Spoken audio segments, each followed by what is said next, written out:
Finally evo ने अपने lips पर टंग फेरते हुए और स्माइल करते हुए कहा, फाइनली हो गया। मेरे लिप्स को तो किसी भी लिप्स ग्लॉस की ज़रूरत भी नहीं है, ये वैसे ही शाइनी और बहुत सॉफ्ट है। स्माइल करते हुए उसने खुद को मिरर में एडमायर करा, बैग उठाया और कहा, अब मैं परफेक्ट रेडी हूँ। और जैसे ही जाने लगा अचानक बेल बज गई। उसने कहा, ओह शिट, मुझे तो जाना है, अब कौन आ गया?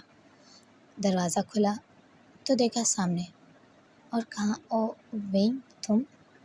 वेइंग ने स्माइल दी, प्यारी सी नहीं, डेवल, और कहा, तुम मेरे लिए इतना ज़्यादा सजोगे मुझे नहीं पता था। हाँ, मैं वो, लेकिन उससे पहले ईवो के लिप्स के कॉर्नर से कोई भी अल्फाज की आवाज़ आती। विंग ने पहले उसे पकड़ के खींचा और किस करने लगा उन्हीं सॉफ्ट लिप्स पर जिस पर ईवो अभी बहुत ज़्यादा गरूर कर रहा था। विंग लिप्स दूर करते हुए कहा, मुझे कहीं जाना है, अभी नहीं, मैं अभी फ्री नहीं हूँ। विंग ने उसे उठाकर सीधा बिस्तर पर रख दिया और अपनी शर्ट को हटाने लगा। वांग जी ने, मैं ईवो को वांग जी कहूँ या ईवो, एक ही बात है, ठीक है? आप लोग कंफ्यूज प्लीज़ मत होना। ईवो ने कहा, विंग, ये क्या कर रहे हो? रुको ना, मुझे कहीं जाना है, हटो। उसने विंग को खुद से दूर किया और वहाँ से जाने लगा। विंग ने कहा, अगर तुम्हें कहीं जाना भी है तो तुम ये कपड़े पहन के बिल्कुल भी नहीं जाओगे, और ना ही यूँ तैयार होकर। What you mean? ये तुम क्या बोल रहे हो? मुझे जाना है इसीलिए मैं रेडी हुआ हूँ। तुम ऐसा कैसे बोल सकते हो? विंग ने उसका हाथ पकड़ा और कहा, एक बात सुन लो, जबकि अब तुम मेरे हो तो मैं तुम्हें ये हक नहीं दूंगा कि तुम दूसरों के सामने इस तरीके से सच सवर कर जाओ। शट अप विंग, ऐसी बेवकूफ़ी वाली बातें करना बंद करो। माना कि हम एक दूसरे से प्यार करते हैं और हम रिलेशनशिप में हैं, लेकिन ये तो गलत बात है ना। तुम अपनी पॉसेसिवनेस को कंट्रोल करो। मैं ये सब नहीं बर्दाश्त करने वाला। तुम्हें पता है ना, मैं एक ओपन माइंडेड ओमेगा हूँ। अगर तुम्हें ऐसा ही पसंद है तो मैं इस रिश्ते को आज ही ख़त्म करता हूँ। मुझे अपनी शक्ल भी मत दिखाना कोई। तुम्हारी छोटी सोच पर मुझे घिन आ रही है। मैं एक आइडियल हूँ और मुझे जो बनना है उसमें ये सब करना ज़रूरी है। अगर तुम मुझे ऐसे आज़ाद नहीं देख सकते तो हम कभी भी एक दूसरे के नहीं बन सकते भाई। ऐसा कहते ही वांग जी ने अपना अपना हाथ छुड़ाया और वहाँ से चला गया। विंग ने उसकी तरफ देखा और कहा, तुमने ये करके बहुत गलत किया, इसकी सज़ा तो अब तुम्हें मिलेगी। पर एक ईविल स्माइल की। ईवो की आंखों से यहाँ आंसू निकल रहे थे और ईवो सिसके लेते हुए जा रहा था। तुम बिल्कुल भी अच्छे नहीं हो। मुझे सोच समझकर तुमसे प्यार करना चाहिए था। सीन शिफ्ट होता है जहाँ विंग, जो कि वांग जी का रास्ते में खड़ा हुआ इंतज़ार कर रहा था। रात हो गई थी। वांग जी वापस आ रहा था अपने ऑडिशन को कंप्लीट करके। वांग जी अब भी वैसे ही महक रहा था जैसे उससे पहले प्रेगनेंस आती थी। अचानक वांग जी का रास्ता विंग ने रास्ते में रोका और कहा, तो तुम आ गए। विंग को वांग जी ने एक नज़र भी नहीं देखा और अपना चेहरा पलट लिया और कहा, हटो मेरे रास्ते से। विंग, मैंने कहा था ना, अब हम दोनों के बीच में कोई रिश्ता नहीं है, तो तुम क्यों आए हो अब? विंग ने कहा, ओ, मैं तो बस तुम्हारे डॉग एक्वा को देखने आया था। तो देख लिया ना, अब हटो यहाँ से। विंग का हाथ जब वांग जी ने गौर से देखा तो उस पर सारा खून लगा हुआ था। वांग जी डर गया और वांग जी अचानक ज़ोर ज़ोर से भागने लगा घर की तरफ। और उसने जैसे ही जाकर देखा तो एक्वा अपनी जगह पर था ही नहीं। मतलब ईबो, हमारे वांग जी जो कैरेक्टर है, जिसे प्यार से ईबो भी हम बुलाते हैं, उसका एक डॉग है जिसका नाम एक्वा है, ब्राउन कलर का, बहुत सॉफ्ट, और वो उससे बहुत ज़्यादा अटैच है। लाइक जैसे हम अकेले होते हैं तो किसी चीज़ से हम अटैच होते हैं, तो वो भी बहुत ज़्यादा एक्वा से अटैच है, अपने पेट से। तो वही जो कि मांगजी की तरफ पीछे खड़ा होता है और कहता है, क्या हुआ, तुम्हें एक्वा नहीं दिख रहा? तो तुमने क्या किया? वही वही तुमने क्या किया उसके साथ? कहाँ पर है वो? बताओ मुझे। और अगर मैं ना बताऊँ तो? वही तुम्हारे हाथों पे खून है। तुमने क्या किया है? ये खून नहीं है, ये तो बस रेड इंक थी जो गिर गई। ओह बेबी, तुम्हें लगता है कि मैं तुम्हारे कुत्ते को मार दूँगा? वो मुझे भी प्यारा है तुम्हारी तरह। ज़रा गौर से देखो, वो वहाँ है तुम्हारे रूम में।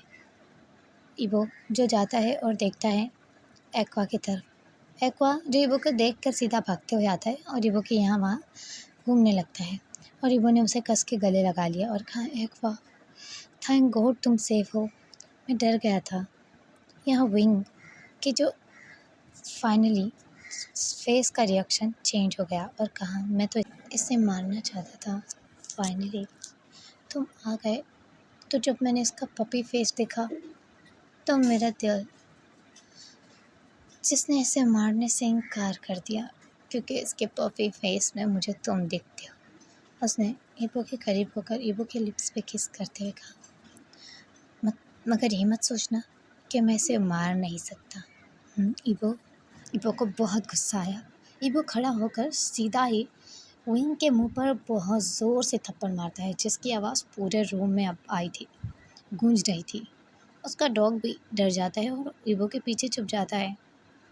वही जिसने इबो की तरफ अपनी आंखों को उठाकर देखा और बस एक स्माइल की और कहा, मुझे अब जाना चाहिए, इससे पहले कुछ गलत हो जाए। वो चला गया। इबो फाइनली जो बेड पर बैठता है और रोने लगता है और कहता है, पता नहीं क्यों तुम ऐसा करते हो, क्यों मुझे मजबूर करते हो तुम्हें हर्ट करने के लिए। सीन शिफ्ट होता है जहाँ वही जो घड़ी के टाइम को देख रहा होता है और कहता है, बस 5 मिनट और। यहाँ वांगजी जो बिस्तर पर सो जाता है और वहीं आंखों से आंसू निकलते निकलते वांगजी को नींद भी आ जाती है। सीन शिफ्ट होता है जहाँ वांगजी की आंख खुलती है, पर ये आंख ऐसे नहीं खुली थी, ऐसे दर्द से खुली थी जिसकी वजह से रो रो कर उसकी आंखें लाल हो गई थी, पर जिस्म बिल्कुल काम नहीं कर रहा था। आंखों के सामने सब कुछ धुंधला पड़ चुका था।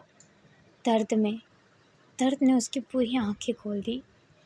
दर्द ने वो धुंधलापन ही गायब कर दिया। इतना दर्द। विंग ने जब अपनी आंखें खोलकर सामने देखा, उसके टॉप पर सिर्फ और सिर्फ विंग था। विंग जो उसे डेविल स्माइल देते हुए कहते हैं, ओह तो तुम जाग गए।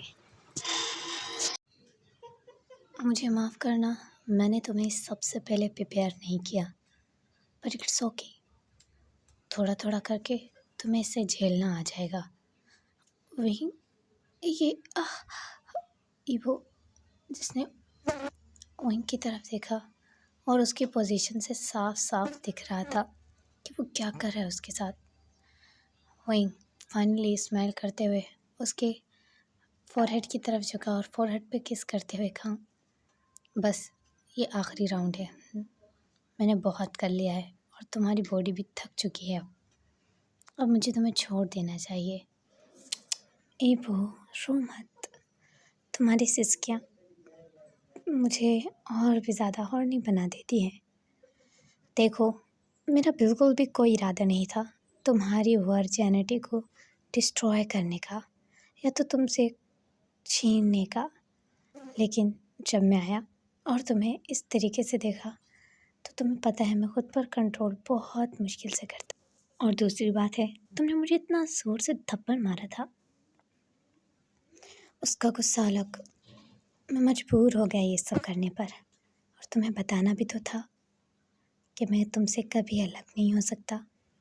या तो मुझे डर था कहीं तुम मुझे छोड़ ना दो, इसीलिए ये सब करना पड़ा। मेरी जान, ये मेरी मजबूरी है। और दूसरी बात, तुम मेरी बात नहीं मानोगे। तुम्हें ऐसा लगा कि तुम सब कुछ कर सकते हो फिल्थी ओमेगा, तो ये तुम्हारी बहुत बड़ी गलतफहमी है। इबो ने रोते हुए उसकी तरफ देखा और कहा, क्यों किया? नफ़रत है मुझे तुमसे। हाँ, मैं तुम्हें हक देता हूँ कि तुम मुझसे नफ़रत करो, लेकिन एक शर्त है, नफ़रत के साथ साथ तुम्हें प्यार भी मुझसे करना पड़ेगा इबो। अच्छा छोड़ो। विंग उसके ऊपर से हट गया। इबो ने दर्द भरी आवाज़ निकाली। विंग मुड़कर देखता है और कहता है, ओफ, आई एम रियली सॉरी। मुझे तुम्हें इस तरीके से तो बिल्कुल भी पाना नहीं चाहिए था, लेकिन खैर, जो नसीब में होता है वही होता है। और विंग खुद के कपड़ों को ठीक से पहनता है और टहलने लगता है और कहता है, जानते हो, मैंने सोचा था जब हमारी फर्स्ट नाइट होगी तो उसमें बहुत ही ज़्यादा खूबसूरत चीज़ें होंगी, हर तरफ फूल, कुछ कैंडल लाइट और बहुत ही सब कुछ प्यार से होगा। लेकिन तुमने मुझे मजबूर किया क्योंकि तुम मुझे छोड़ने वाले थे और मैं कुछ ऐसा करना चाहता था ताकि तुम मुझे कभी भी छोड़ ना पाओ। तो इसका मतलब है ये सब करने के लिए तुमने ही मुझे मजबूर किया, मैंने कुछ गलत नहीं किया। खोलो मुझे। इसी वक्त इबो ने रोते हुए कहा। विंग मुड़कर देखता है और कोई जवाब नहीं देता। उसकी नज़र टेबल पे पड़े हुए डॉक्यूमेंट्स पे पड़ती है और उसने स्माइल करते हुए कहा, पता है, सबसे पहले मैंने इन डॉक्यूमेंट्स को देखा जो तुमने आकर टेबल पर रखा था और बहुत खुश हो रहे थे और शायद तुम इसे चूम रहे भी थे। तुम्हें मुझे किस करना चाहिए, ना कि इन डॉक्यूमेंट्स को। ऐसा क्या था इसमें स्पेशल? मैं ये देखने के लिए क्यूरियस था।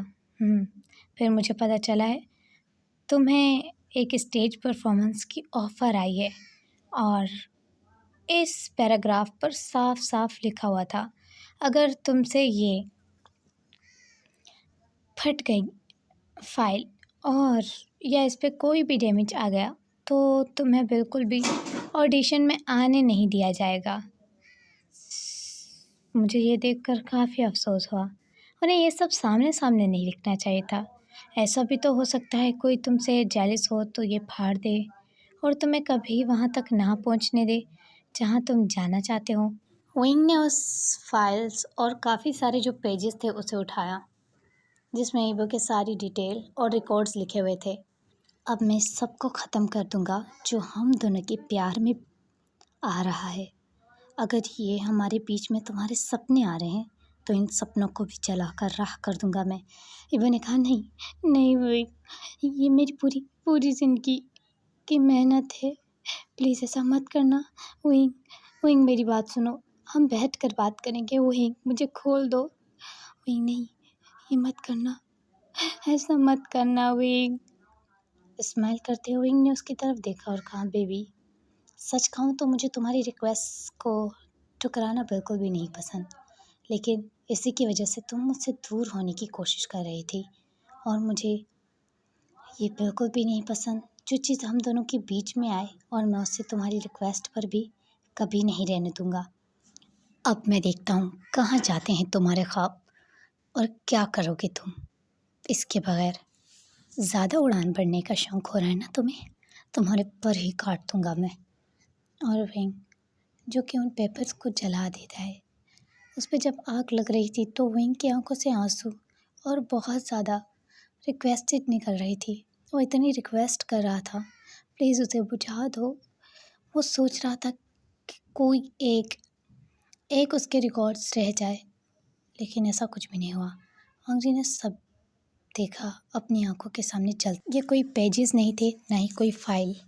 ये वांग जी की पूरी ज़िंदगी की मेहनत थी। वांग जी रो रहा था, तड़प रहा था। प्लीज़ उसे बुझाओ, ये सब ख़त्म हो गया तो मैं मर जाऊँगा। विंग ऐसा मत करो, विंग प्लीज़ उसे बुझा दो। लेकिन विंग ने उसकी कोई भी बात नहीं सुनी। वो उसके करीब आया और कहा, ये तुम्हें मैं आखिरी दफ़ा समझा रहा हूँ, अगली दफ़ा बाहर जाने की कोशिश या किसी कॉन्सर्ट या कहीं इंटरव्यू देने की कोशिश भी की ना, मैं ख़ुद अपने हाथों से तेज़ाब डाल के तुम्हारे पूरे चेहरे को जला दूँगा। ये तुम्हारा खूबसूरत चेहरा सिर्फ मेरी नज़रों के सामने रहने के लिए बना है। अगर इसे पूरी दुनिया देखने लगी तो फिर मेरा क्या होगा? तुम तो फिर मुझे छोड़कर दूसरों की तरफ भागोगे। हाँ, ऐसा कहने के बाद विंग जो वांग जी के करीब आता है और कहता है, देखो, मुझे माफ़ कर दो, मैंने आज तुम्हें बहुत रुला दिया ना। चलो इधर आओ। विंग जो उसके हाथ खोलता है, जैसे ही विंग वांग जी के हाथ खोलता है, वांग जी जो साइड टेबल पे पेन पड़ा हुआ था उसे उठाकर सीधा ही विंग के कंधे में घुसा देता है। विंग डर से चिल्लाता है और कहता है यू बिच, आह करता है और उसके पीछे भागता है। ये फर्स्ट पार्ट है, कैसा लगा इसका सेकंड पार्ट ही बनेगा। Thank you so watching, please subscribe my channel.